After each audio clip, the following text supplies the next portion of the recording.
เลยว่าเมื่อกามนี้อันหลับก็คำอยู่ที่ล่อมาในป้อมใจจังนั้นฉันเป็นสังเย่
มันเด่นพลานั่น糟蹋，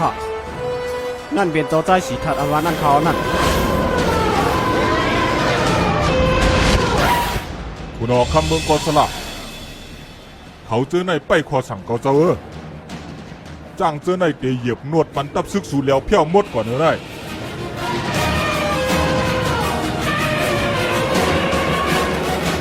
เขาเวียดไว้หมดเย่า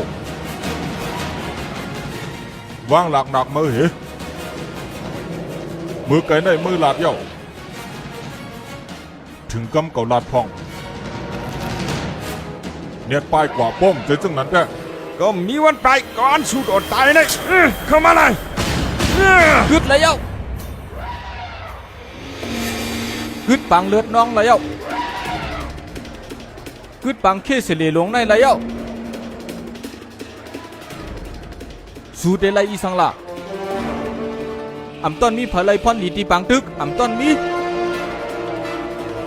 ปังตึกในเฮ็ดให้กวนจังกันอำสุดอำเสียงอำต้นมีเผลเปลี่ยนผู้หวังเป็นในปังตึกเอากวนตายหลายๆก้อย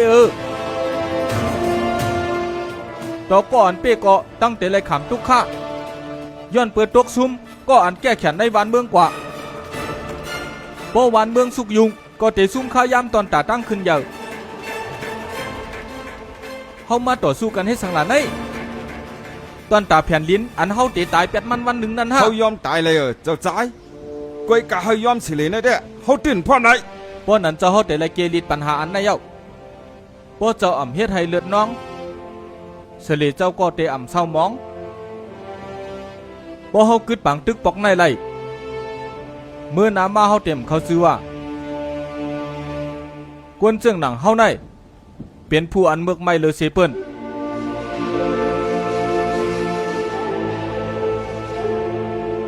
เพราะนั้นข้ามีข้อตอบอันเดียวไว้ตาเตเกลิดสิเลนาตาตั้งสองภายใน